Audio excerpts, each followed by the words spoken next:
শ্বশুরবাড়িতে এসে বুঝলাম আমার স্বামী মহাশয়ে আমাকে ঠিক পছন্দ করেননি। তার হাবভাবে বেজায় বিরক্তের প্রকাশ। আমার সঙ্গে কথা বলা তো দূর, ফিরে তাকাতেও একরাশ অরুচি যেন। আমি মনমরা হয়ে একলা একলা বসে রইলাম রাত 1টা অবধি। স্বামী নামক প্রাণীর ছায়াটার চিহ্নও দেখতে পেলাম না।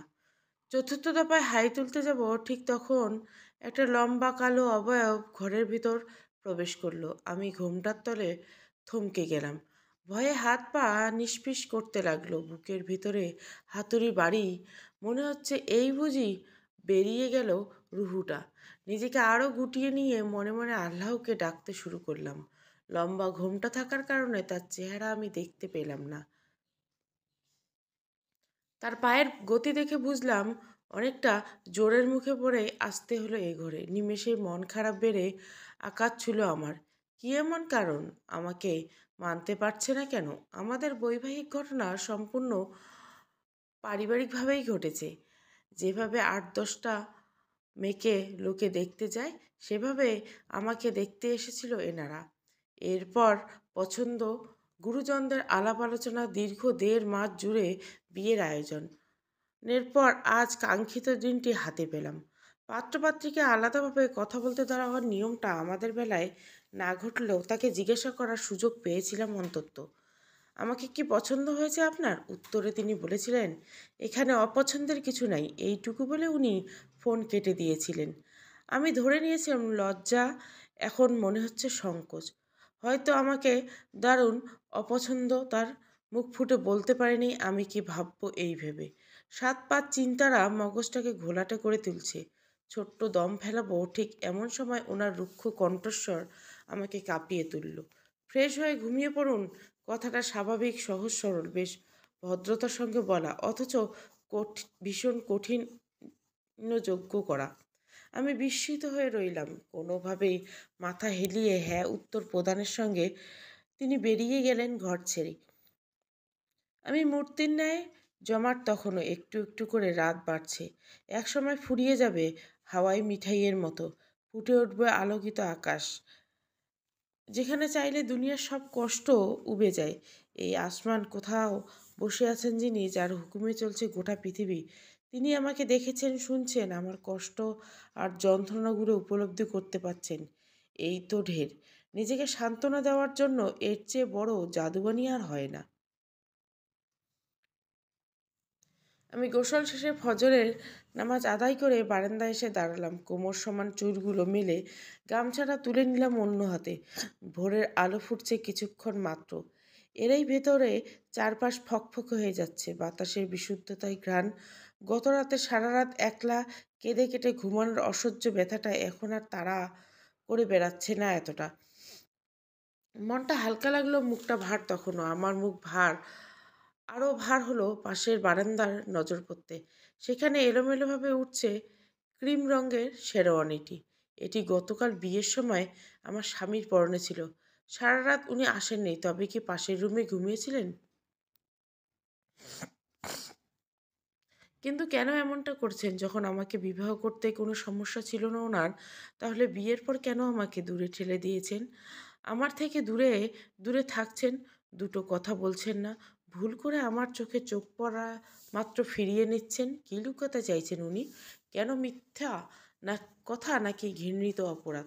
আমি ঠিক বুঝে উঠতে পারলাম না। কানের পাশ ঘেঁষে এক চিলতে বাতাস উড়ে গেল। আমি সম্মিলিত ফিরে পেলাম। বুক চিরে বেরিয়ে আসা দীর্ঘশ্বাসকে আমি কোনোভাবে আটকে রাখতে পারলাম না, বরং সেকেন্ডের ব্যবধানে আমার চিত্ত অস্থির হয়ে উঠল। নিজেকে স্বাভাবিক রাখার আপ্রাণ চেষ্টা করলাম। এ যেন নিজের সঙ্গে নিজেই মৌন যুদ্ধ। ছোটবেলা থেকে বাবা মায়ের ভীষণ আদরের বড় হওয়া আমি স্বামীর অবহেলার পাত্রী, তাও প্রথম দিনে। একদম বিনা কারণে। আফসোসটা তো এখানেই। অন্তত একবার আমাকে উনি বলতেন, আমি নিজের থেকে বিয়েটা ভেঙে ফেলতাম। আমার আব্বা আম্মা কখনো আমার অসম্মতিতে বিয়ে দিতেন না। মনের ভেতর থেকে কে যেন উকি মারল। নরম মনে আমি মুহূর্তে এই সিদ্ধান্ত নিয়ে নিলাম, এই অবহেলা, এই দূরত্বের পেছনের কারণটা খুঁজে বের করব। যদি আমাদের ভিতরে তৃতীয় ব্যক্তি থেকে থাকে, তবে আমি বেরিয়ে আসব। আমি হয়তো ওনার এবং অন্য কারো ভেতরে তৃতীয় ব্যক্তি হয়ে গেছি। দরজায় টোকা পড়ল, চোখ মেলে ঘড়ি সকাল 8টা আবিষ্কার করলাম। দ্রুততার সঙ্গে নিজেকে গুছিয়ে মাথায় আঁচল টেনে দরজা খুললাম। আমার স্বামীর মামাতো বোন অধরা আর এবং আমার ননাস শাহরিন আপু দাঁড়িয়ে আছে। তারা আমাকে নিতে এসেছেন। আমি স্মিত হাস্যে বেরিয়ে এলাম। আসার সময় অধরা আমার গায়ে গা লাগিয়ে দাঁড়ালো। ফিসফিসিয়ে জিজ্ঞাসা করলো, চুল ভেজা কেন ভাবি? আমি প্রশ্নের জবাব দিতে গিয়েও দিলাম না। তার ঠোঁটে মৃদু হাসি। আমার কাছে এর কোনো উত্তর নেই। মলিন মুখের মৃদু হাসিখানা ছুঁড়ে আমি গটগটিয়ে এগিয়ে চললাম। সারাদিন কোনো প্রকার কাজ না করলেও এখন বেশ ক্লান্ত। কিছুক্ষণ আগে সকল মেহমান বিদায় হয়েছে। বাড়িতে এখন আমি, আমার শাশুড়ি, আমার দেবর লাবিব আর আমার স্বামী। ও, এতক্ষণে ওর নামটা আমি উল্লেখ করিনি। মহাশয়ের নাম হচ্ছে প্রহর। ওনারা সৈয়দ বংশের, আর আমার নাম রূপ। ছোট্ট সোজা একটা নাম, রূপ। আমি এই নামের মতোই সহজ সরলভাবে এই জীবনটাকে ভাবতাম, কিন্তু এখন নিজেকে কঠিন এবং জটিল করে তুলতে ইচ্ছা করছে। কেননা এর ভিতরে আমি আবিষ্কার করছি ওই রুক্ষ মানুষটাকে আমার প্রচণ্ড মনে ধরেছে।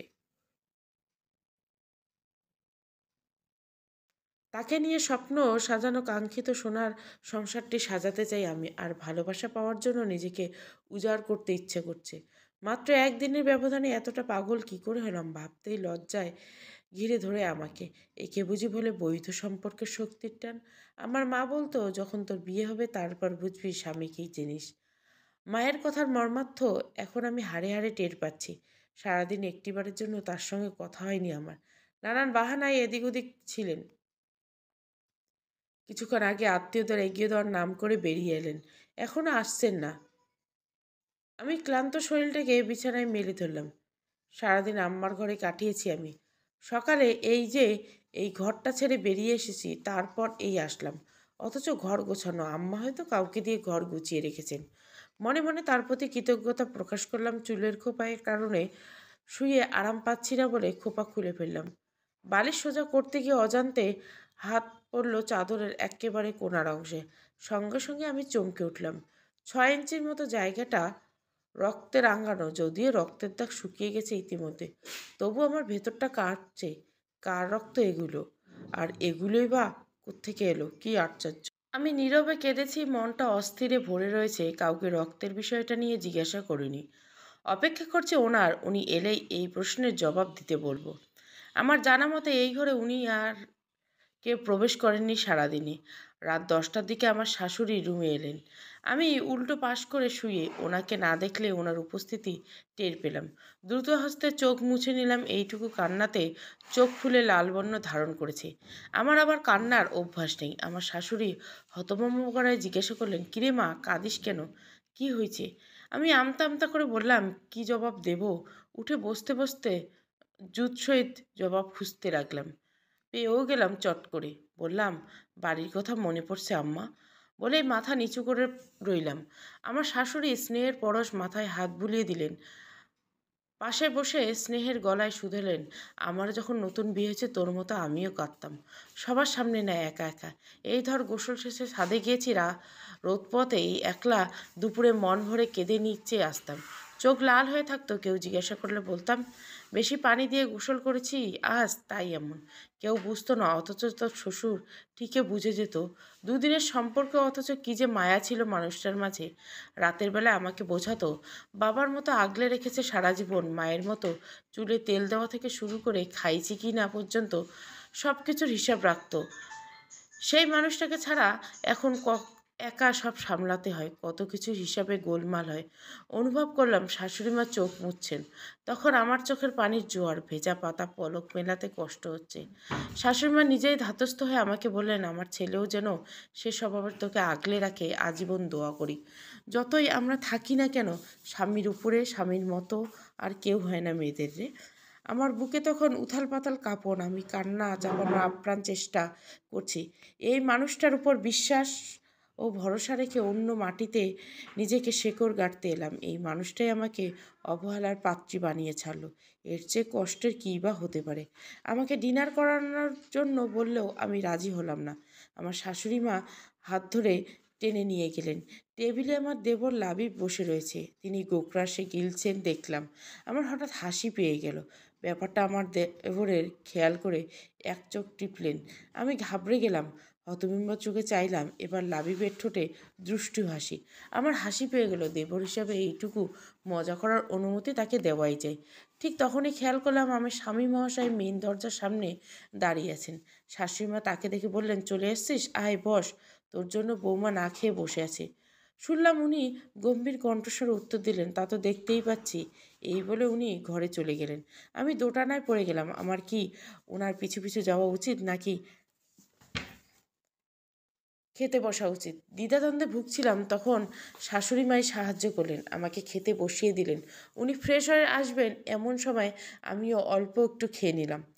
আমার খাওয়া শেষে উনি আসছেন না দেখে আমাকে ঘরে পাঠালেন আম্মা। এসে দেখি উনি বিছানায় আদাশোয়া অবস্থায় মোবাইল টিপছেন। আমার ছায়া যেই না রুমে পড়লো, ওনার কপালে ভাঁজ সৃষ্টি হলো। ব্যাপারটা আমার নজরে এলো না। মন খারাপের একটা স্প্লিনিং ভেতর থেকে বের হয়ে আসলো। আমি পুরোপুরি ইগনোর করলাম সেটাকে। কথায় কথায় মন খারাপ করলে চলবে না। বাঙালি নারীদের চলে না। সংসার করতে গেলে মান অভিমান বিসর্জন দিয়ে তবেই সংসার করতে হয়। উনি ওনার মতো ব্যস্ত, আমার দিকেও ফিরেও তাকাচ্ছেন না। তাই আমি আগ বাড়িয়ে মৃদু কণ্ঠে বললাম, খাবেন না? উনি উত্তর দিলেন না। আমার গলায় কষ্টের দলা পাকিয়ে গেল। হজম করার চেষ্টা করে পারছি না। জীবনে কেউ এরকম পরিস্থিতির শিকার হয়েছে কিনা জানি না। বিয়ের দ্বিতীয় দিন একটা স্বপ্নের দিনের ন্যায় থাকে সবার জন্য। এই সময় প্রেম ভালোবাসায় একে অপরের সাথে একটু কথা বলার জন্য ছটপট করবে, একজন অপরজনের উপর অধিকার খাটাবে, মেহমানদের ভিড়ে কিছুটা সময় কাটানোর আপ্রাণ চেষ্টা করবে। এভাবে না দুজন দুজনের প্রতি টান বাড়বে। অথচ আমার সাথে কি কাহিনী টাইনে ঘটছে, কি অদ্ভুত! আমিও আবারও বলার চেষ্টা করলাম, খাবেন না? অথচ গলা দিয়ে কোলা ব্যাঙের মতো গড়গড় শব্দ ছাড়া আর কিছুই বেরোল না। তেতো বিষাক্ত মন অনুভূত বিষাক্ত আমার রোদের ঝলমলে আকাশ কোথা থেকে যেন এক কালো মেঘের আবির্ভাব ঘটলো জানি না। ফিরে যেতে চাইলাম। হঠাৎ মনে পড়ল রক্তের কথাটা। 1 মিনিট সময় নিয়ে নিজেকে সাহস জোগালাম। অনেকটা গাঢ় কণ্ঠে প্রশ্ন করে বসলাম, চাদরে ওটা কিসের রক্ত? উনি এবার ভূত দেখার ন্যায় চমকে গেলেন। ফোন ঠেলে নিয়ে চাদরটা টানাটানি শুরু করলেন। মুখ দিয়ে প্রশ্ন করে চলছেন, কই রক্ত, কোথায়? আমি বললাম, বালিশের পেছনে দেখুন, আমি গোছ করে রেখেছি যাতে কেউ না দেখে। কেউ দেখেনি তো? না, শুধু আমি। যাক। উনি স্বস্তির নিঃশ্বাস ফেলেন, কিন্তু আমি স্বস্তির জবাব পেলাম না। পুনরায় জবাবের প্রত্যাশা করলাম। বললেন না তো কার রক্ত? আপনাকে তো জখম দেখাচ্ছে না তবে? আর এখানে এলো কি করে? ওনার মসৃণ কপালে আরও ভাঁজ বিশিষ্ট হলো। আমি শক্ত হওয়ার চেষ্টা করছি। উত্তর আমাকে জানতে হবে। উনি হঠাৎ দৃঢ়ভাবে বললেন, সে তোমার না জানলেও চলবে। এটা আমার ঘর। এখানে কোথায় কী হচ্ছে তা আমি জানবো। ফট করে মুখ দিয়ে জোরালো গলায় প্রতিবাদ বেরিয়ে এলো। দেখলাম ওনার ঠোঁট জুড়ে তাচ্ছিল্যে হাসি। এটা তোমার ঘর? একদিন ঘর তোমার নামে হয়ে গেল? মা লিখে দিয়েছে নাকি? আমি জবাব দিতে পারলাম না। চোখ ভরে উঠল আবারও অভিমান। অভিমান হলো এবার, কড়া অভিমান। ঠিক করলাম আগামীকাল বাবার বাড়ি যাওয়ার পর আর কোনো দিন ফিরে আসবো না। ওনার এই অহংকার নিয়ে উনি থাকুক। সংসার আর ভালোবাসার কোনো দরকার নেই আমার। আমি বেরিয়ে গেলাম। যাওয়ার আগে লক্ষ্য করলাম উনি বেশ চিন্তিত ভঙ্গিকে কাউকে ফোন লাগাচ্ছেন। আমার বেডরুমের পাশে একটি ঘর, সেখানে থম করে বসে রইলাম। এই ঘরে গতকাল আমার স্বামী থেকেছেন। এই বিছানায় ঘুমিয়েছেন নিশ্চয়। বুকের ভিতরে একরাশ অভিমান, তবুও কিসের যেন টান। খুব অসহায়ের ন্যায় আমি বিছানায় হাত বেরোলাম। যাকে একবার ছুঁয়ে দেখার কপাল আমার হয়নি, তার জন্য মন কাঁদে বুঝি না। এর চেয়ে আগে ভালো হতো। এত জ্বালা যন্ত্রণা আর চিন্তা কিছুই ছিল না। বাবার ঘরে অতিরিক্ত আদর পাওয়ার জন্য কি আমার সাথে এমনটা হচ্ছে? স্বামীর আদর কি কপালে নেই তবে? চোখ পেয়ে টপাটপ পানি পড়তে লাগলো। আমি মোছার চেষ্টা করলাম না। সব কষ্ট মুছে দিলে চলে যায় না। 11টার কাছাকাছি ঘড়ির কাঁটা। ঘরে কেউ ঢুকছে অনুভব করতে পেরে আমি গুটিয়ে গেলাম। দ্রুত চোখ মুছে পিছনে ফিরে দেখলাম আমার দেওর লাবিব দাঁড়িয়ে আছে। আমাকে দেখে উনি বললেন, ভাবি আমি এখানে? আমি বিষম খেলেন। কি বলবো, কি অজুহাত দেখাবো? চোরা চোরা চোখে চেয়ে রইলাম। লাবিব বললেন, ভাইয়া তো ওই রুমে। আমি বিছানায় গোছাতে এসলাম। ঝটপট উত্তর দিলাম। লাবি ভেসে দিলেন, আপনাকে এত কষ্ট করতে হবে না। এই ঘরে কেউ থাকে না, এটা গেস্ট রুম। ও, এখানে শুধু গেস্টরা এলে তবেই থাকে? হ্যাঁ, এছাড়া সারা মাসে আম্মু দরজার তালা দিয়ে রাখে। আজকে সব মেহমান চলে গেছে, দেখবেন কালকে এই দরজায় তালা মেরে দিবে। আমার ইয়ারফোন এই রুমে রেখে এসেছে অধরা, সেটাই নিতে এলাম। ও, গতকাল রাতে কি এই ঘরে গেস্টটা ছিল? অধরা, বড় আপু, ওনার ছেলেরাই ছিল। কেন ভাবি? আমি মাথা নাড়িয়ে বললাম, এমনি কিছু না। আমি বেরিয়ে গেলাম, মাথায় জট লাগলো। তাহলে ওনার শেরওয়ানি কেন বারান্দায় ছিল? আর উনি যদি এই ঘরে না থাকেন তবে কোথায় থেকেছেন রাতে? কিছু বোধগম্য হচ্ছে না, কিছুটা রহস্য এবং ধোঁয়াশা। তুমি এরকম পাগলের মতো করছো কেন বলো তো? তোমার কি মনে হয় 7 বছরের সম্পর্ক আমি এভাবে নষ্ট হতে দেবো? অবশ্য দোষ সম্পূর্ণ তোমার। আমার সাথে রাগারাগি না করলে আজ এই পরিস্থিতি সৃষ্টি হতো না, বুঝেছো? আমি স্তম্ভের ন্যায় দাঁড়িয়ে রইলাম। ঘরে ঢোকা মাত্র কথাগুলি কানে এলো। প্রহর সাহেব বারান্দায় কথা বলছেন কারো সঙ্গে। ফোনে উক্ত কথাগুলো তারই। আমাকে অবহেলা করার পেছনে কারণ ওনার 7 বছরের সম্পর্ক আছে। ছি ছি, আমার জীবনটা এভাবে নষ্ট করলেন, দিলেন উনি। এইভাবে ঢোক চেপে ডুকরে উঠলাম। গঙ্গানির শব্দ এতটাই জোরে হলো যে উনি টের পেয়ে গেলেন। শশব্যস্তভাবে ফোন রেখে ছুটে এলেন আমার সামনে। আমি তখন মাটিতে বল ছেড়ে পড়ে আছি। শরীরটা নিশ্চল লাগছে। আমি চোখ বেয়ে মেঘের বাড়িধারা। আমি কোনোদিন ভাবতেই পারিনি কারো থার্ড পার্সন হয়ে দাঁড়াবো। প্রহর সাহেব ঠোঁট চুলকালেন, গাল চুলকালেন, ঘন দাড়িতে হাত বুলেন। উনি নিশ্চয় ভাবছেন আমাকে কি বলে সান্ত্বনা দেওয়া যায়। আমি কাঁদতে কাঁদতে ভাবছি কোনো বাণী শুনলে নিজের মনটাকে শান্ত করতে পারবো। অদ্ভুত হলো সত্যি, কিছুক্ষণ পরে আমার মন বলছে একবার, শুধু একবার উনি আমাকে জড়িয়ে ধরুক। তাতেই দগ্ধ মনের জ্বলনি কমবে। কি আশ্চর্য, এতটাই বেহায়া কবে থেকে হলাম? ছলছলে চোখ আমি তার দিকে তাকালাম। তিনি বলার চেষ্টা করলেন, রূপ শুনো। আমার যে কি হলো তখন! ওনার কোনো কথাই কর্ণকুহর গেল না। নির্লজ্জের মতো ঝাঁপিয়ে পড়লাম ওনার গায়ের উপর। উনি ঢাল সামলাতে না পেরে আমাকে ধরলেন কোনো মতে। আমি হাউমাউ করে কেঁদেছি। কাঁদতে কাঁদতে হেঁচকি উঠে যাচ্ছে, তবুও থামতে পারছি না। লজ্জায় গাল নাক সব লালচে বর্ণ ধারণ করছে। এতটা অপমানিত আর কোনোদিন হইনি বোধহয়। যখন হুঁশ ফিরল তখন কান্নার বেগ কমল। তবুও অসাড় হয়ে তার কাঁধে মুখ গুজে রাখলাম। তার বুকের কম্পন আমাকে সহ কম্পিত করে তুলছে। অদ্ভুত শিরায় শিরায়, রগে রগে, পাঁজরে পাঁজরে কম্পন ঘটেছে। কালো মেঘের ঘনঘাটাটা সরে বসন্তের মৃদুমন্দ বাতাস কাঁপিয়ে তুলছে মনোবাড়ি। ওনার সারা শব্দ নেই, কোনো বাক্য উচ্চারণ করেনি। আমার যেন কেমন লাগছে।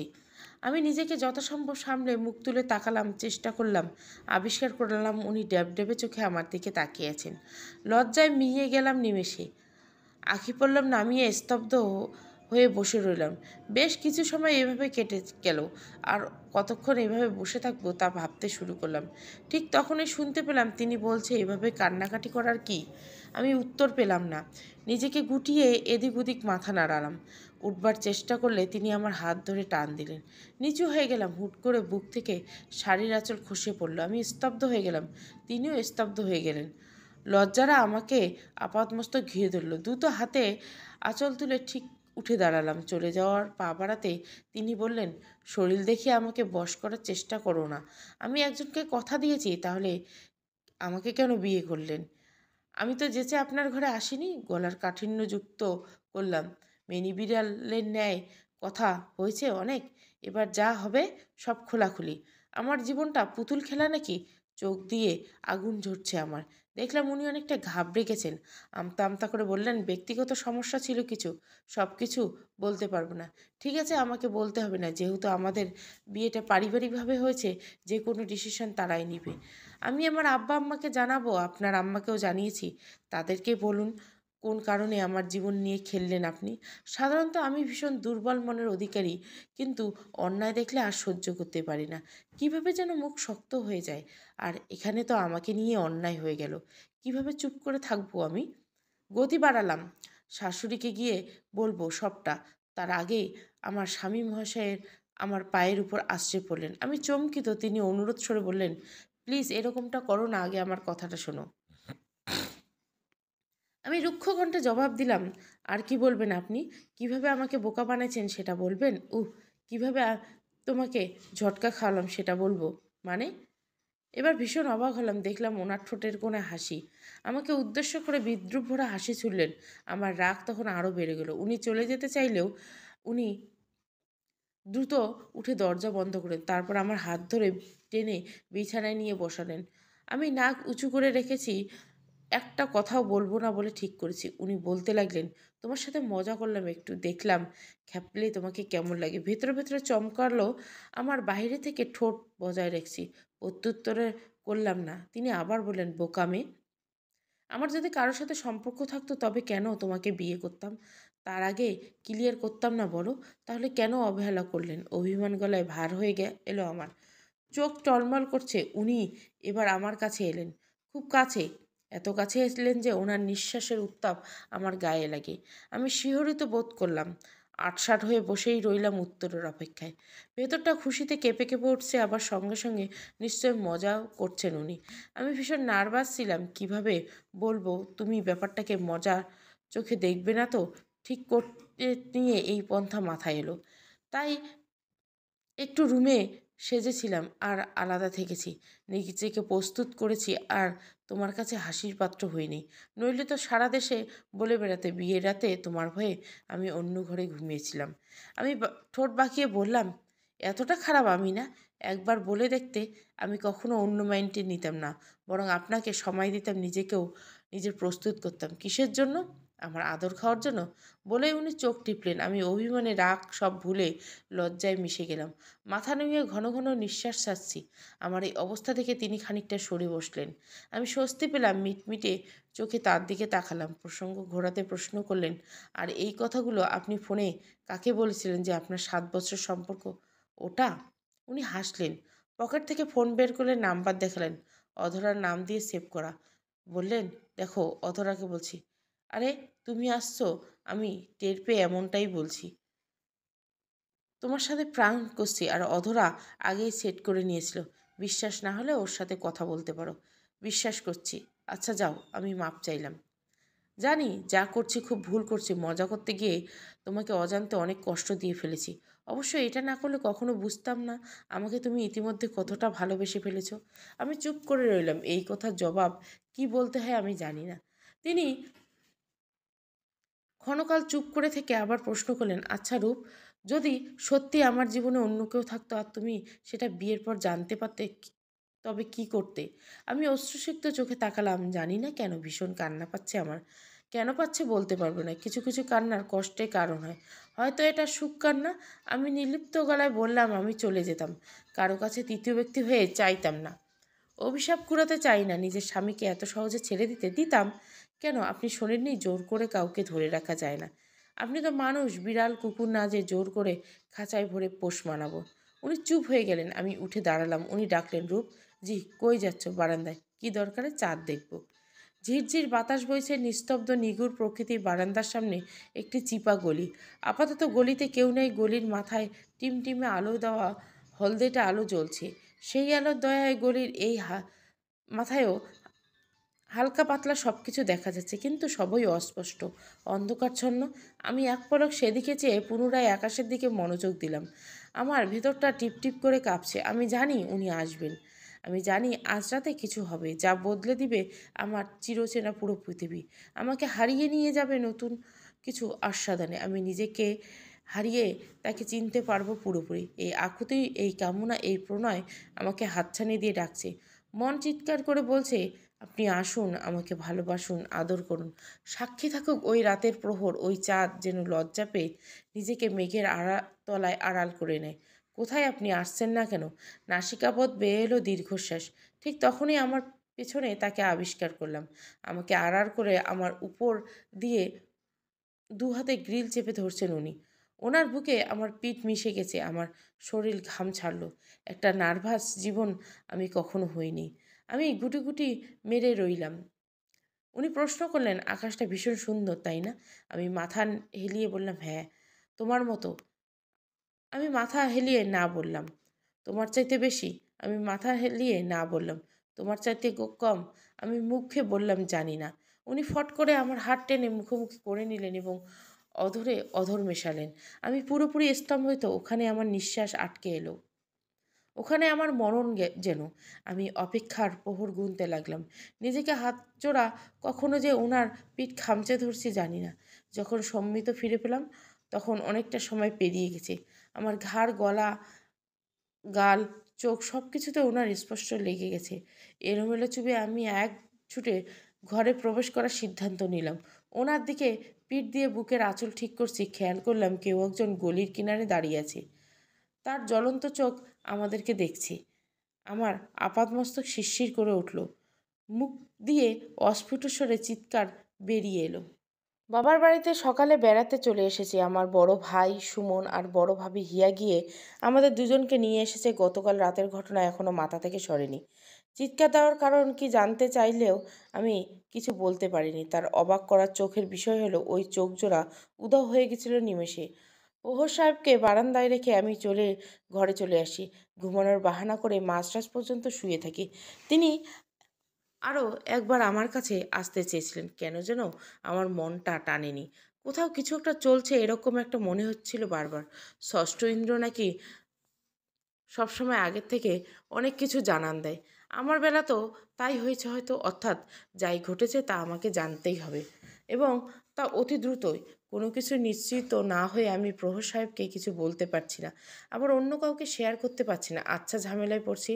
মনের উস্কো খুস্কুনিতে নেভাতে কিছু করা অতীব প্রয়োজন। গতকাল রাতে আরও একটা জিনিস লক্ষ্য করেছি, তা হলো আমি শোয়ার পরে প্রহর সাহেব শুয়ে পড়েননি। ফোন নিয়ে প্রায় ঘন্টা দুই বসেছিলেন।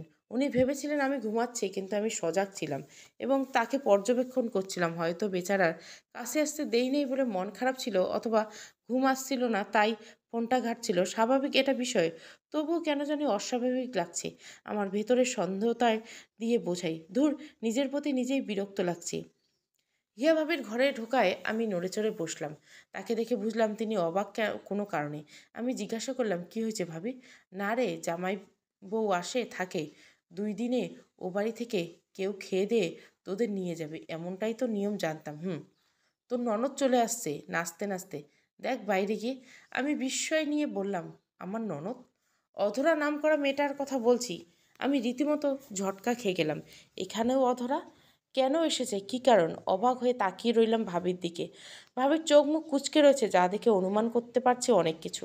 আমার ভেতরটা ধুকধুক করে উঠল। হিসাব মেলাতে চেষ্টা করলাম। গতকাল রাতে ওই ফোনে কথা বলার ব্যাপারটার সময় অধরার নাম দিয়ে চালিয়ে দিয়েছিল প্রহর সাহেব। আবার আজকে আমাদের বাড়িতে এই মেয়েকে নিয়ে হাজির। এছাড়া বিয়ের সময় অধরা কিছু কিছু ব্যাপারে আমাকে খুব রাগিয়ে দিয়েছিল। যেমন বারবার আমার বরের পাশে এসে থাকা, ওনার হাত ধরে টানাটানি করা, ওনার সাথে ঘেঁষাঘেঁষি করা, আমাকে দেখিয়ে দেখিয়ে ওনার সাথে ক্লোজলি ছবি তোলা। এগুলো স্বাভাবিক মাইন্ডে নেওয়ার চেষ্টা করলেও কেন যেন এখন সবটাই অস্বাভাবিক লাগছে। রাগে ফের চোয়াল শক্ত হয়ে এলো আমার। পরিবর্তনটা লক্ষ্য করে আমার কাঁধে ধাক্কা দিল। কিরে, এভাবে মুখ শক্ত করে আছিস কেন? না, কিছু না ভাবি, গমগমে কণ্ঠস্বরে বললাম আমি। ভাবি বিশ্বাস করলেন না। উনি আমাদের বাড়িতে আছেন বছর 3 হবে, অথচ সম্পর্কটা যেন আজন্মের। মায়ের পর যদি কেউ ভীষণ ভালোবাসা দিয়ে থাকে তবে এই ভাবি। ইনি আমার বান্ধবীর ন্যায়, সবসময় সব কিছু শেয়ার করি, সেও করেন। ভাবির থেকে এসব লুকাতে পারবো না তা আমার জানা, তাই লুকানো না। ভাবি নিজের সন্দেহের কথা সব খুলে বললাম। সব শুনে হিয়া ভাবি থ হয়ে বসে রইল।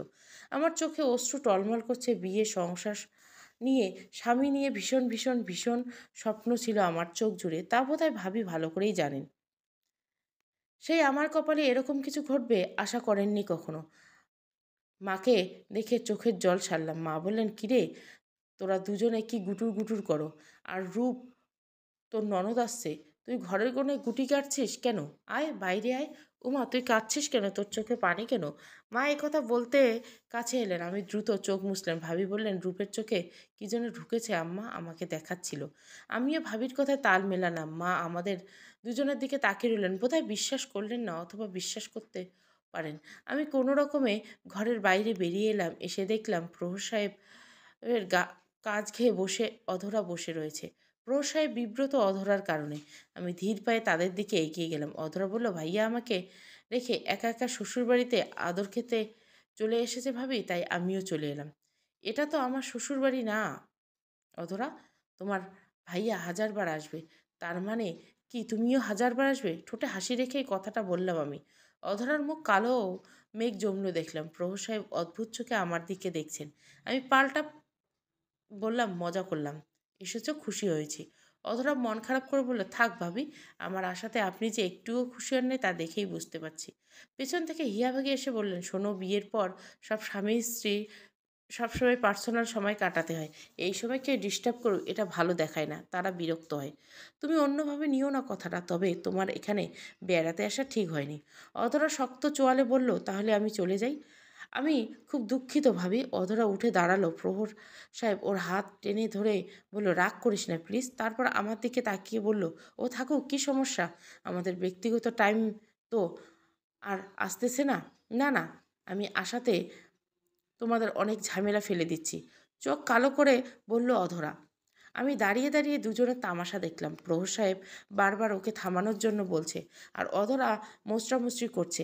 আমি স্মিত হাস্যে বললাম, থাকো অধরা, জীবনের সবচেয়ে বড় জিনিসটাই তোমার দায়িত্বে দিয়ে দিলাম। হয়তো এটাই শেষ দেখা বলে গটগট হেঁটে এলাম ছাদে। রেখে এলাম 3টি থমথমে মুখ। আমার ভীষণ খারাপ লাগছে, ভীষণ। সব কিছু কেমন খাপছাড়া হয়ে গেল। জীবনের রঙগুলো বেরঙিন হয়ে যাচ্ছে। চঞ্চল আর ছটপটে আমি আমাকেই হারিয়ে ফেলছি। সবচেয়ে পছন্দের কাজটা করতে হলো, মন সায় দেয় না। কেন এমন হলো? কী দোষ ছিল আমার? যতবার ভাবি ততবার মনটা হাউমাউ করে কাঁদে। নীরবে চোখের পানি মারছে। ঘাড়ো কারে স্পর্শ অনুভব করলে পিছনে তাকালাম। রক্তচক্ষু করে প্রহর সাহেব আমার দিকে তাকিয়েছেন। আমি বললাম, কিছু বলবেন? উনি ঠোঁট কেটে খেকিয়ে উঠলেন। সমস্যা কি তোমার? এভাবে আমাকে অসম্মানিত না করলে হয়তো না। নাকি তোমাদের বাসায় আসছি দেখে কলিজা বড় হয়ে গেছে? এখানে কলিজা বড় হওয়ার কি দেখলেন? একটা টান দিব ধরে দম বের হয়ে যাবে, বুঝেছো? আমি হতবাক হয়ে তাকিয়ে রইলাম। উনি দেখছি আমার গায়ে হাত দিয়েতেও দ্বিতীয়বার ভাববেন না। তামাশা করছো তুমি আর তোমার ভাবি মিলে? আমার বোনটা একটু আসছে না হয় কাউকে না বলে, তাতে কি হয়েছে? ভাত কম পড়েছে তোমাদের বাসায়? নাকি তোমার আব্বার খাওয়ানোর সামর্থ্য নেই? সহ্য হলো না এই মুহূর্তে? আরও সজোরে ধাক্কা দিয়ে বসলেন ওনার গায়ে। দ্বিতীয় ধাক্কা দিতে গেলে উনি আমার হাত ধরে বসলেন। গালে থাপ্পড় লাগাতে 1 সেকেন্ডও সময় নিলেন না। শুনলাম ভীষণ বাজে ভাষায় অখ্যায়িত করছেন আমাকে। বললেন, গলায় একটা চিপা দিব, রুহু বাইরে বেরিয়ে ফেলবো তোর। তুই চিনোস আমাকে? চেনোস? তোর মতো মেয়ে আমার পায়ের তলার যোগ্য না। অধরা যদি তালবাহানা না করতো তাহলে আজ ও আমার ওয়াইফ থাকতো। তোর মতো মেয়ের টাইম নেই আমার কাছে। যা সর, তোকে তালাক দিলাম। তালাক, তালাক, তালাক। আমি স্তব্ধ হয়ে গায়ে হাত দিয়ে দাঁড়িয়ে রইলাম। চোখে কান্না, গালে যন্ত্রণা, অথচ বুকে শান্তি। অবশেষে এই নরক যন্ত্রণা থেকে মুক্ত হতে চলেছে আমার। আমার শাশুড়ি আম্মাকে ডেকে আনা হয়েছে। আমাদের সোফাটা ঘরটায় মাত্র কয়েক মিনিটের ব্যবধানে মানুষ গিজগিজ করছে। আব্বা, আম্মা, ভাইয়া, ভাবি তো আছেন। আমার দাদিকেও বড় কাকার বাসা থেকে ডেকে আনা হয়েছে। আমার বড় কাকা তো সাফাত ভাইও এসেছেন। সবাই কঠিন দৃষ্টি প্রহর সাহেবকে পরখ করেছেন। প্রহরের পাশে জবুথবু হয়ে বসে আছে অধরা। আমি ভাবির পাশে দায়সারাভাবে বসে রয়েছি। আমার কেন যেন ভীষণ ফুরফুরে লাগছে। আমাকে থাপ্পড় মারার ঘটনাটা আমি সঙ্গে সঙ্গে এসে সবাইকে জানিয়ে দিয়েছি। প্রহর সাহেব প্রিয়তমাকে যে, তাও সবাই চিৎকার করে করে বলছি। বড় ভাবি আমাকে চুপ করতে বললেও আমি চুপ করিনি। কেন করব? আমি কি স্টার জলসায় অসহায় অবলা নায়িকা নাকি? আমার সাথে অন্যায় হবে আর আমি কুলু বেটে বসে থাকবো? কক্ষনো নয়। প্রহর সাহেব তার প্রাপ্য অতি অবশ্যই বুঝিয়ে দেব। শাশুড়ি মা বেয়াক্কেলের মতো তাকিয়ে রয়েছেন আমার দিকে। মাত্র 2 দিনের পরিচয়, তবু আমার মায়া হচ্ছে ওনার জন্য ভীষণ। উনি খুব ভালো মনের মানুষ। আব্বা শাশুড়ি মায়ের কাছে নিজের ছেলের কুকীর্তি এগুলো তুলে ধরলেন। সব শুনে উনি প্রথমে আমাকে জিজ্ঞাসা করলেন, এসব সত্যি? আমি হ্যাঁ সূচক মাথা নাড়ালাম। বাবা বললেন, আপনার কি আমাদের কথা বিশ্বাস হয় না? আমার মেয়েকে আবার জিজ্ঞাসা করেন। দেখুন ভাই সাহেব, আমি তো বলি নাই যে আপনার কথা অবিশ্বাস করছি। এখানে অন্যায় হলে আপনার মেয়ের সাথে হয়েছে। এখানে কথা বলার অধিকার ওর সবার আগে, তাই ওকে জিজ্ঞাসা করলাম। বাবা খানিকটা নিভলেন। এবার দাদি কথা বলতে উঠলেন। আমার দাদি বরাবরই ভীষণ তেজি মানুষ। বয়সের ভার তার কণ্ঠস্বরের তেজস্বতা মিলিয়ে দিতে পারেনি। প্রহর সাহেবকে কত প্রকার শাস্তি দিতে চায় তার এক এক করে উল্লেখ করলেন। বড় কাকা বললেন, আল্লাহ আমাদের মেয়েকে বাঁচাইছে। ভাগ্যিস আরও পরে গিয়ে এসব বের হয়নি। বিয়ের দেনমোহর দিয়ে তবেই আপনাদের যেতে হবে বলে দিলাম। আপনার লম্পট ছেলেকে এভাবে ছেড়ে দিব না আমি। দেনমোহর দিয়ে বিদায় হব, সেটা আপনাদের বলতে হবে না, বুঝলেন? থমথমে মুখে স্বগতি স্বগতোক্তি করলেন প্রহর সাহেব। শাশুড়িমা খেকিয়ে উঠলেন। টেনে টেনে বললেন, তোমার লজ্জা করে না এত কিছুর পর বলতে? আর অধরা, তুমি বা কিভাবে পারলা? আমাকে অথবা তোমার মাকে একবার আগের থেকে বলে দেখতে, আমরা কি তোমাদের বিয়ে দিতাম না? কিসের জন্য এই মেয়েটার জীবন নষ্ট করলা? ফুপু, আমি না হয় বলতে পারছি লজ্জায় ভয়ে, আপনার ছেলে কি বলতে পারে নাই? আমি তোমাকে কতবার বলেছি আমাদের সম্পর্কটা সবাইকে জানাতে, কিন্তু সে শুধু সময় চেয়েছে। আমার সাথে সম্পর্ক থাকা অবস্থায় নানান জায়গায় সম্পর্ক করেছে, এই জন্য তাকে নিয়ে আমার ভয়টা ভীষণ। আমি মাঝখানে এসব নিয়ে একটা ঝামেলা করি, তারপর আমাদের যোগাযোগ বন্ধ হয়। তার কিছুদিন পর জানতে পারি আপনারা নাকি ওনার বিয়ে ঠিক করেছেন, আর উনিও রাজি। আমি না পারতেই সব কিছু মেনে নিছি। জিজ্ঞাসা করেন ওনাকে, আমি বলেছিলাম এই বিয়েটা না করতে, কিন্তু উনি আমার উপর রাগ দেখিয়ে বিয়েটা করেছেন নাকি। পরে আবার নিজেই সেধে আসছেন আমার কাছে, রূপভাবী শ্যামলা, দেখতে ভালো না, এত কিছু বলেছেন আমাকে। আমি কি এতটাই ফেলনা নাকি? আমার সহ্য হচ্ছে না নিজেকে রামলীলার কত সুন্দর বলে বেড়াচ্ছেন গুরুজনদের সামনে। নির্লজ্জ মেয়ে কোথাকার। আমি নড়ে চড়ে বসলাম।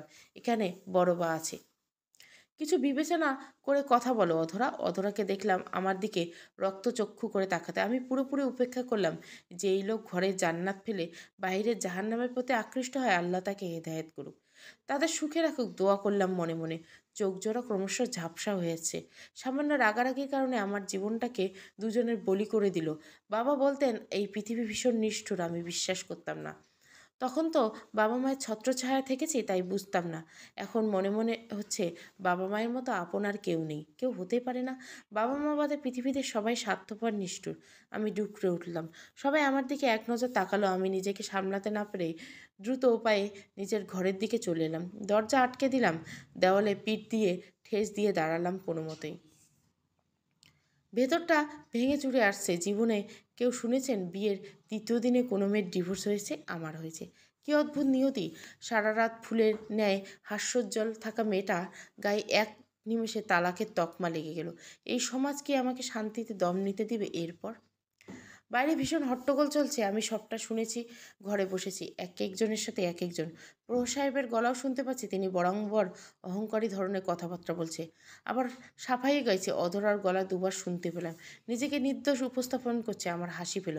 হঠাৎ শুনলাম শাশুড়িমা বলছেন, তোরা কি মনে করিস এগুলোর পর আমি ভালোভাবে মেনে নিব তোদের? কক্ষনো না। আমি অবাক হলাম।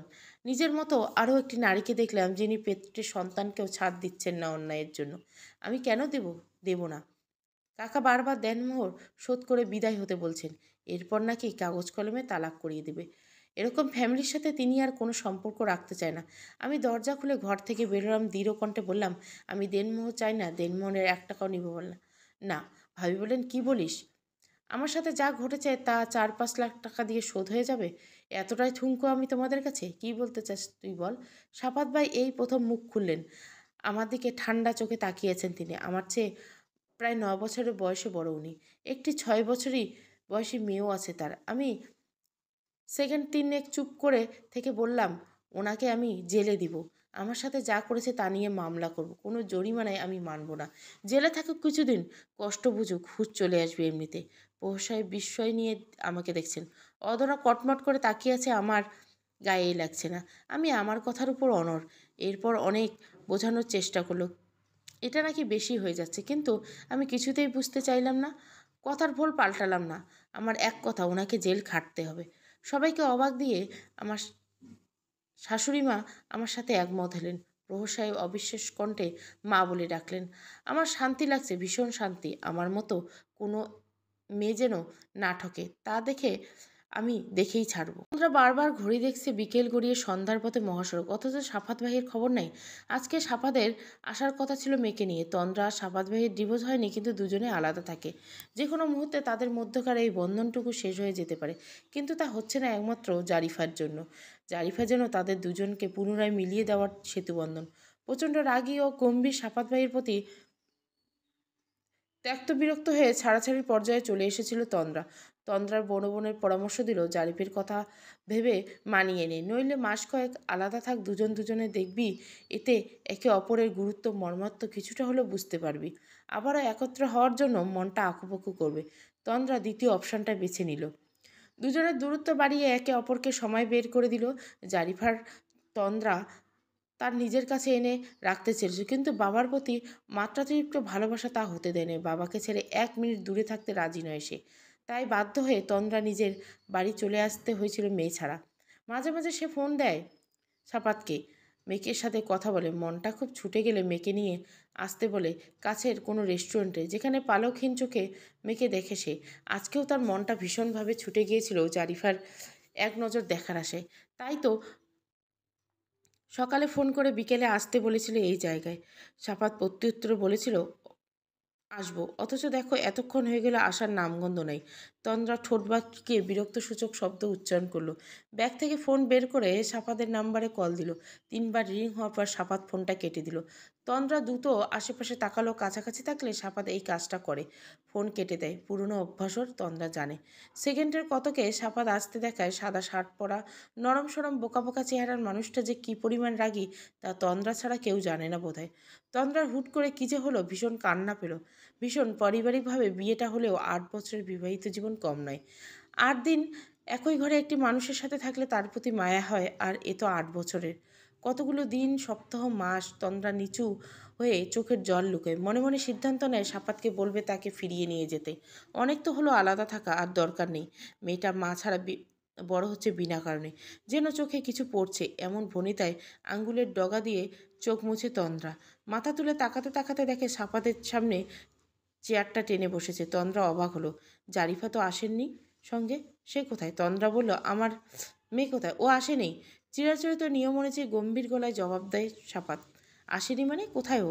বাসাতে ঘুমাচ্ছে, অনেক ডেকেছি, ওঠাতে পারিনি, তাই জোর করিনি। তন্দ্রার মন খারাপ হলো।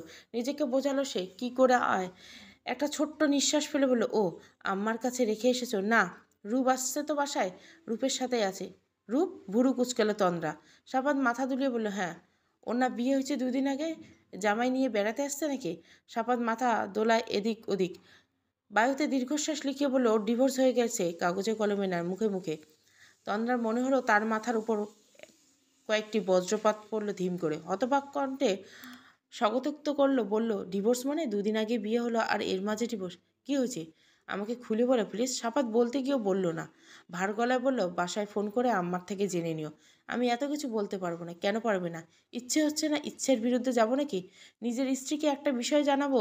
এখানে ইচ্ছে অনিচ্ছার কী হলো? কে স্ত্রী? তুমি।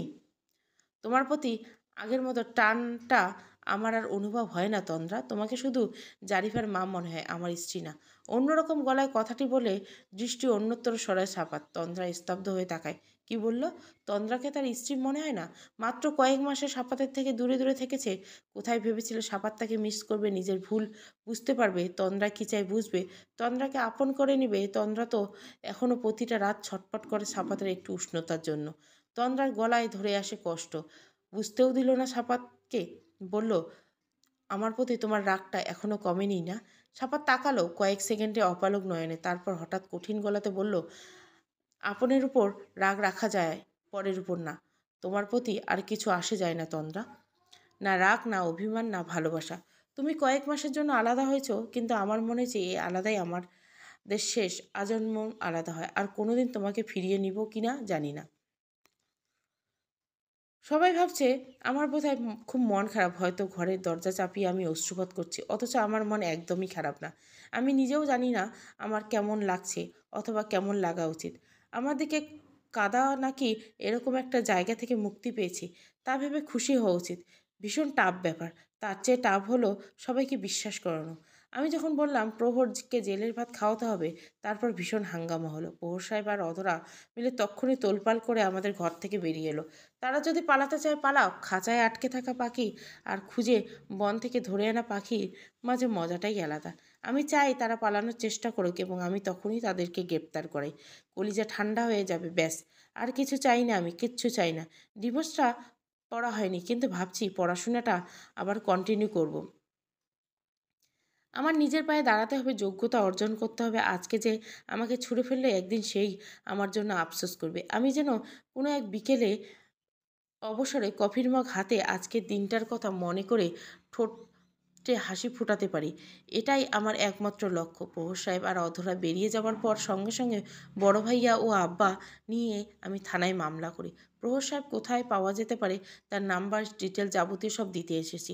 অধরা ব্যাপারটা সুন্দর মতো উল্লেখ করে এসেছি। সেই সাথে আব্বার সাথে কিছু ক্যাশ টাকা হাতে ধরিয়ে দিয়েছি। পুলিশ অফিসার ভীষণ গদগদ কণ্ঠে বলছেন, আপনারা বাসায় যান, রাতের ভিতরে আপডেট জানাবো। থানা থেকে বের হয়ে দেখি বড় কাকা দাদি নিয়ে বাসায় ফিরে যাচ্ছে রিক্সা করে। আরেক রিক্সায় সাফাত ভাই। আমাকে দেখে রিক্সা থামিয়ে কিছুক্ষণ কথাবার্তা শেষে আমাকে কাকাদের বাসায় নিয়ে এলেন তারা। আমি আসতে চাইনি, কাকাই অনেক জোরাজুরি করলেন, দাদি অনুরোধ করলেন, তাই আর ফেলতে পারলাম না। কিন্তু এখানে এসে অবাক হচ্ছি বড় কাকির ব্যবহার দেখে। আমি যেন মানুষ না, কোনো ডাইনি অথবা পিশাচিনী। আমার সঙ্গে যাচ্ছে তাই ব্যবহার করছে। এই ডিভোর্সের পেছনে নাকি আমারই দোষ। না হলে কেউ বউ রেখে অন্য মেয়েকে চাইবে? আমাকে ছোঁয়ার রুচি হয়নি নিশ্চয়। এর মানে আমার ভিতরে সমস্যা। আরও অনেক কথাই বলেছেন চাচি। শেষে দাদির ধমকানিতে মুখ বুঝছেন, আমার এই বাড়িতে পা রাখা ঠিক হয়নি। এবার বুঝতে পারছি আমি। মনটা যদি খারাপ হয়ে থাকে তবে চাচির কারণেই খারাপ। প্রভু সাহেবকে নিয়ে আমি আর ভাবছি না, তার জন্য মন খারাপ হবে। আমি বাঁচতে চাই, নতুনভাবে জীবন শুরু করতে চাই। একজনের সাথে সংসার হলো না, সেই দুঃখে নিজের জীবন দিয়ে দেওয়ার মতো বোকা আমি নই। আর সারা জীবন সমাজের লাঞ্ছনা গঞ্জনা সহ্য করার মতো অপদার্থ নই। যে যোগ্যতা, তাই নিজের পায়ে একদিন দাঁড়াবই। আমার পাশে কেউ থাকুক আর না থাকুক, ইনশাল্লাহ। আমার দেওয়া একটা ক্যাশ বোধহয় ভালো কাজে লেগেছে। রাত পর্যন্ত অপেক্ষা করতে হলো না। সন্ধ্যার পর খবর এলো প্রহর সাহেব ও তার প্রেমিকা সহ গ্রেপ্তার করা হয়েছে। বর্তমান থানায় আছি। প্রহর সাহেব আর তার প্রেমিকা গ্রেপ্তার হওয়ার পর আমাকে আসতে হচ্ছে। বাসায় বড় কাকা ছিলেন না, আমি একাই কি করে সন্ধ্যাবেলা আসবো। দাদিকে সঙ্গে করে সাপাত ভাইকে পাঠিয়ে দিয়েছে। তিনি আর আমি বসে আছি টেবিলে। প্রহর সাহেব আর অধরাকে রুমে ঢোকানো হলো। আমার আব্বা, প্রহর সাহেবের আম্মা সবাই চলে আসছে ইতিমধ্যে। অধরার চেহারা বিচ্ছিরি অবস্থায় দেখলাম, কেঁদে কেটে ফুলে গেছে। আমার দিকে করুণ চোখের দৃষ্টি তাকিয়ে আছে। দেখে নিলাম, দৃষ্টি ফিরিয়ে নিলাম। মনের ভিতরে এক ধরনের পৈশাসিক আনন্দ হচ্ছে। এই আনন্দ থেকে বিচ্ছিন্ন হতে চাই না। প্রহর সাহেব এখনও ঠাট বজায় রেখে কথা বলছেন। একজন মহিলা ও পুরুষ এসে ঢুকলো। এরা অধরার আম্মা আব্বা। আমার কাছে বিনীত অনুরোধ করলো যেন অধরার উপর থেকে সমস্ত অভিযোগ সরিয়ে নেয়। ও ছোট মানুষ, অত কিছু নাকি বোঝে না নাকি। অধরা হুট করে স্বর পরিবর্তন করে জোরালো কণ্ঠে বলল, ভালোবেসে দুজনে অপরাধ করছি, সেক্ষেত্রে দুজনের শাস্তি মাথা পেতে নিব। আমি কোথাও যাব না ওনাকে ছেড়ে। অফিসার বলে উঠল, তুমি কি ভাবছো খুকি? এখানে তোমাদের এক ছেলে হানিমুন করাতে এনেছি আমরা? লজ্জা লাগে লো আমার। পুলিশদের ঠোঁট কাটা স্বভাব, ইনিও তাই। রসিয়ে রসিয়ে দুজনকে জড়িয়ে নানান ধরনের লজ্জাজনক কথা বললেন। আমার কান ঝাঁঝা করছে, অথচ অধরার ভেতরে কোনো পরিবর্তন নেই। কি নির্লজ্জ মেরে বাবা! তার থেকে বড় অবাক হচ্ছি প্রহর সাহেবের ভাব দেখে। মনে হচ্ছে এখানে ওনাকে জামাই আপ্যায়নের জন্য ডেকে আনা হয়েছে। যাক, যখন দুজনের ভিতরে বিন্দু পরিমাণ কৃতকর্মের অনুতাপ নেই, তখন আমার আর কি করার। আমাকে কিছু কাগজে সাইন করতে বলা হলো, আমি করলাম। চলে আসার সময় একটাই কথা বললাম, প্রহর সাহেব, আমি একদিনের জন্য হলে আপনার স্ত্রী ছিলাম। রোজ হাসরে আপনার স্ত্রীর মর্যাদা আমাকে পেতেই হবে। সেই কারণে এই কথাটা ভাবতেই নিজের প্রতি ঘৃণা চলে আসে। শুনুন, এমন যেন কখনো না হয় আপনি স্বেচ্ছায় মাথা ঠুকে আমাকে খুঁজছেন, অথচ আল্লাহও আমার ছায়াটুকু আপনার জন্য হারাম করে দিয়েছে। কখনোই না হয় যেন। ভালো থাকবেন, দুজনের দোয়া রইল। আমার চোখের কোণায় জমা জল আমি নীরবে মুছে নিলাম। সবার অগোচরে বোধহয়, কেননা সাফাত ভাই ঠিকই আমাকে জল মুছতে দেখেছেন। আব্বা বললেন, রূপমা, তোর চাচার বাসায় গিয়ে বেড়াবি কয়টা দিন? আমি সঙ্গে সঙ্গে বললাম, না বাবা, আমি বাসায় যাব। তোমাদের বাসায় আমার জায়গা হবে তো? বাবা ছিছি করে বললেন, কী সব বলিস মা? বাবা কি কখনো সন্তানদের ফেলে দিতে পারে? এই ধরনের কথা কখনো বলবি না। তোর কেউ থাকুক না থাকুক, এই বুড়ো বাপটা আছে সবসময় তোর পাশে। আমি কৃতজ্ঞতা প্রকাশ করলাম তার কাছে। আমাকে স্বামীর ভালোবাসা দেয়নি তাতে কী হয়েছে? বাবা মা সহ অনেক আপনজনের ভালোবাসা দিয়েছে, যা আমার জন্য যথেষ্ট। বাবার সাথে কয়েক কদম এগোতে পিছন থেকে ডাক শুনতে পেলাম। সাপাত ভাই এগিয়ে আসছে, তাকে দেখে আমি দাঁড়ালাম।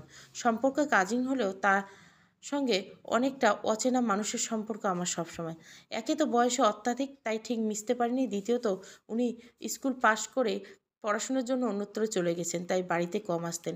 বলতে গেলে পারিবারিক কোনো অনুষ্ঠান হলেই আমাদের দেখা হতো।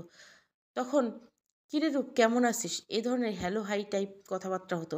তাই সাপাত ভাইয়ের সামনে সবসময় সংকুচিত আমি থাকতাম। চাইলে ফ্রি হতে পারি নাই।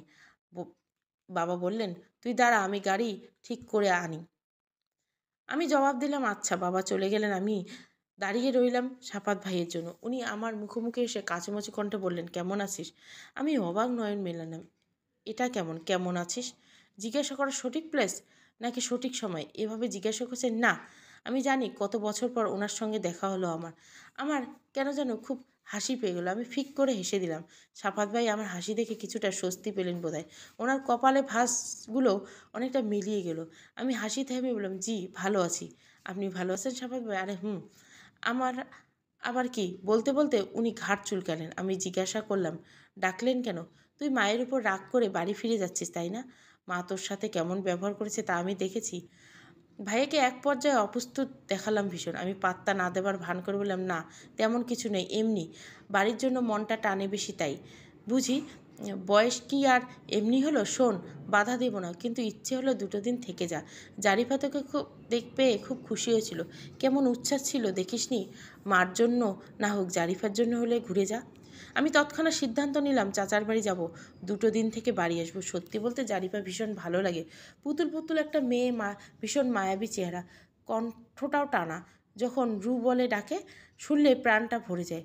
ও বলা হয়নি, জারিফা আমাকে রু বলে ডাকে সব সময়। বাবা ঠিক সেই মুহূর্তে এসে ডাকলেন নাম ধরে, রূপ মা, রিস্কা চলে এসেছে। আমি সাফাত ভাইকে কিছু বললাম না, বাবার দিকে এগিয়ে গেলাম। সাফাত ভাইয়ের ভাঁজমুক্ত কপাল আবার ভাঁজ পড়ল। বেচারা ভাবছে আমি রাগ করে বাড়ি ফিরে যাচ্ছি। ইস কি দরদ! নিজের কথায় নিজেই হাসলাম মনে মনে। কেন যেন সব কিছুতেই ভাল লাগছে, সব কিছু। আমি বাবাকে বুঝিয়ে বললাম যে 2-4 দিন চাচার বাড়িতে বেড়াতে যাই। বাবা মানা করলেন না, তিনি চলে গেলেন। সাফাত ভাই অন্যদিকে ফিরে ফোন টিপছেন। আমি পিছন থেকে তার পিঠ বরাবর আলতো টোকা দিতে উনি কেঁপে উঠলেন। আমাকে দেখে সঙ্গে সঙ্গে চমকিত গলায় বললেন, রূপ যাসনি? আমি প্রাণোচ্ছলভাবে এদিক ওদিক দেখলাম। জি, আপনার বাড়ি যাব, সমস্যা? না না, আমার সৌভাগ্য। ভাইয়া গদগদ কণ্ঠে বলল। আমরা দুজনে মিলে রিস্কায় ঠিক করব, তখন আমার শাশুড়ি মাকে আসতে দেখলাম। সঙ্গে অধরার মা বাবা আসেন। আমার হুট করে মনটা বিষণ্ণতার ভরে গেল। এই মহিলার তো কোনো দোষ নেই, তবু কঠিন যন্ত্রণার ভেতর দিয়েও যাচ্ছেন উনি। আমাকে অবাক লাগে এমন মা হয়। কি পাষণ্ড! আমার শাশুড়ির ছলছল চোখ জোড়া আমাকে অনেক কিছু বলল গোপনে। আমি চোখের ভাষায় তাকে বললাম, ভালো থাকবেন আম্মা। আপনার প্রতি আমার সামান্যতম রাগ বা অভিযোগ নেই। আমার দুর্ভাগ্য এত ভালো শাশুড়ি পেয়ে হারাতে হচ্ছে। পর্যক্ষণে চোখ জোড়া অধরা বাবার মায়ের দিকে গেল। তাদের আক্রোশ ভরা দৃষ্টি বুঝতে খুব একটা অসুবিধা হলো না।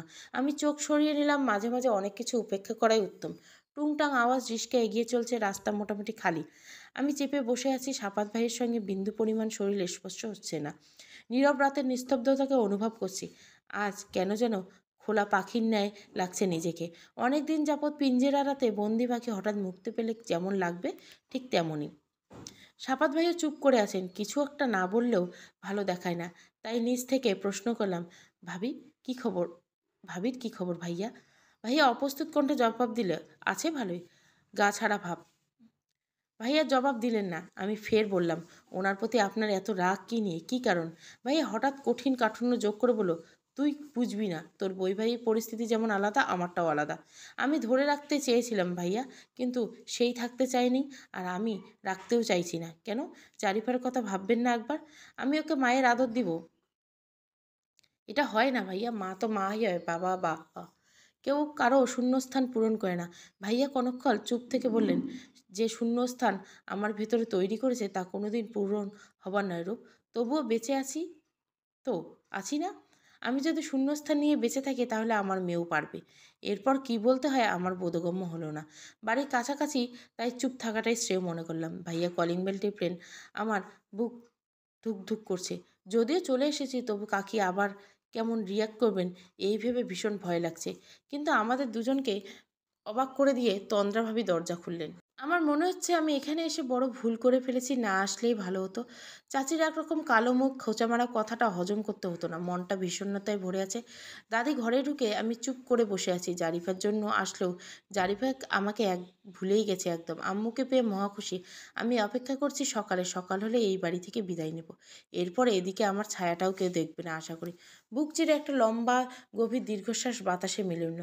সেই দীর্ঘশ্বাস শব্দে দাদির কর্ণকুহর অবধি পৌঁছেছে বোধহয়। তিনি আমাকে বললেন, মন খারাপ করিস না বোন, যা হয় আল্লাহর ইশারা হয়। আমি সঙ্গে সঙ্গে উত্তর দিলাম, এটা ভুল বললে। পৃথিবীতে কখনো পাপ হয়, খুন হয়, অন্যায় হয়, সেগুলো কি আল্লাহর হুকুমে হয়? দাদি বললেন, অত কিছু বুঝি না বোন, তোর কপালে সুখ আসবে আমি জানি।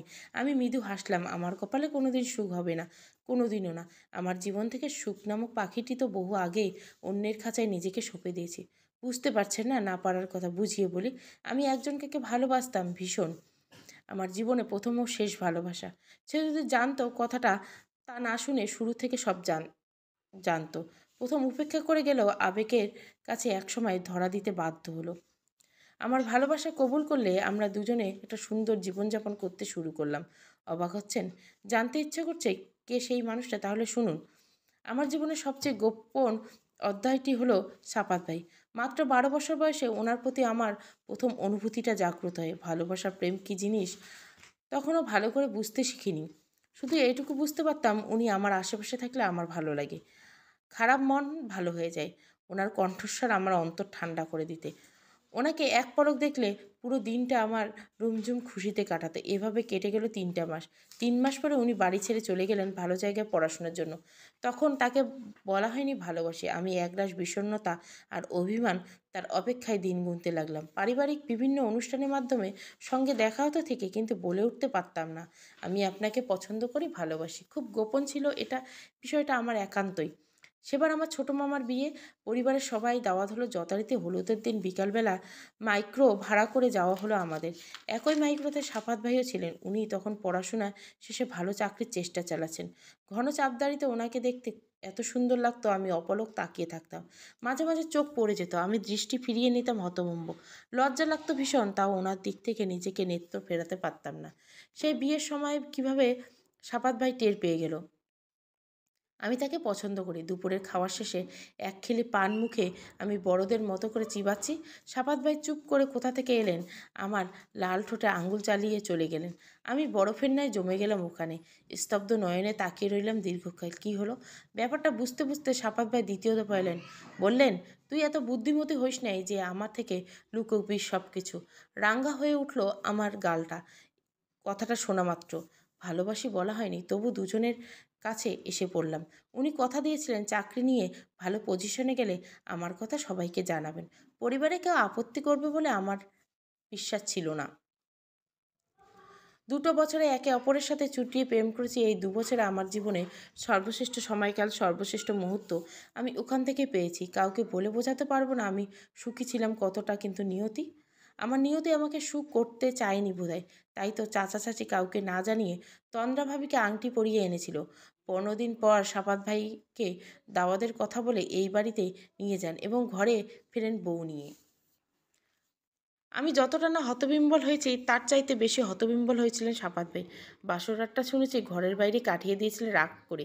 আমি অবশ্য বউ দেখে সেই দিনে বিদায় নিয়েছিলাম তাদের বাড়ি থেকে। আমাকে কেউ হারিকেন জ্বালিয়ে খুঁজে পায়নি। কিন্তু যখন শুনলাম সাপাত ভাই কোনোভাবে স্বাভাবিক হতে পারছে না, তখন একবার গেলাম ভীষণ সাহস নিয়ে, যেন কিছুই হয়নি।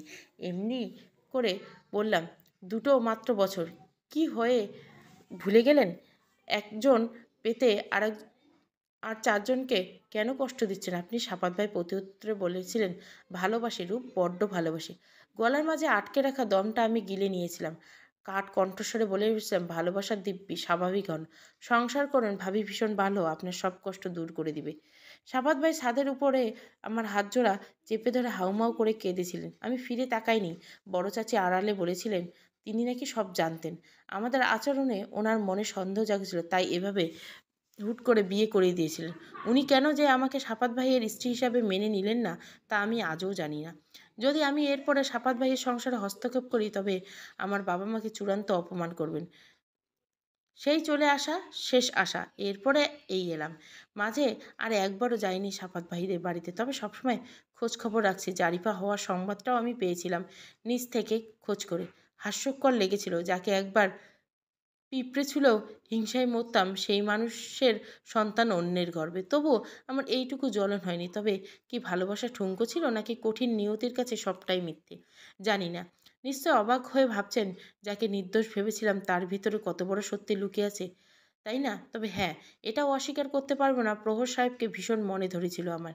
যদি না অধরা নামক ব্যক্তিটি আমাদের দুজনের ভেতরে থাকতো, তবে হয়তো ভীষণ সুন্দর একটা সংসার আমি করতে পারতাম। একদিক থেকে অধরা আর প্রহর সাহেবকে ধন্যবাদ দিতে হয়, বিপদের সময়ও দুজন দুজনের হাত ছাড়েনি। আর হ্যাঁ, একটা কথা ভুলতে গিয়েও, আমার বিয়ের দিন বিছানায় যে রক্তের দাগ এর কথা ছিল, তা ছিল অধরার। আমাকে বিয়ে করার রেগে মেগে এই কাণ্ড ঘটিয়েছিল নাকি? যাই হোক, নিয়তি আমাকে কোনোভাবেই জয়ী হতে দিল না। জানি না এরপর কতবার হারাতে হবে আমাকে। ভালোবাসা নামক শব্দটা মুছে দিয়েছি জীবন থেকে। এবার থেকে আমি একা বাঁচবো, আমার জন্য বাঁচবো। আমি আমাকে ভালোবাসি, আর কাউকে না, কাউকে না। গভীর রাতে ফোনে মেসেজ এলো। আমি এখনও জেগে। কোনোভাবে দু চোখের পাতা এক করতে পারছি না। মেসেজ দিয়েছে সাফাত ভাই। তন্দ্রাকে আমি ছাড়তে চাই রূপ। আমি এই মেসেজ সিন করার সাথে সাথে ভাইয়ের নাম্বারটা ব্লক লিস্টে ফেললাম। যেখানে ভাগ্যয় আমার সুখ লেখা নেই, সেখানে আরেকজনের সুখ কেড়ে নিতে যাওয়া আমি কে? সকাল হলে এই বাড়ি ছাড়তে হবে আমাকে, যেভাবেই হোক। আর কোনোদিন এই বাড়ির ছায়াটাও পড়বে না। জারিফা নামক নিষ্পাপ শিশুটি তার বাবা মার ছত্রছাড়ায় আনন্দে বড় হোক, দোয়া করি। আপনারাও সাহায্য করবেন। আর হ্যাঁ, আমার জন্য দোয়া করবেন, নিয়তির সামনে উঠে দাঁড়াতে পারি যেন যতবার সে আমাকে নিচু করে দিতে চাইবে সমাজের সামনে। সমাপ্ত। গল্পটা ভালো লাগলে অবশ্যই লাইক, শেয়ার এবং সাবস্ক্রাইব করবেন। Thank you for watching.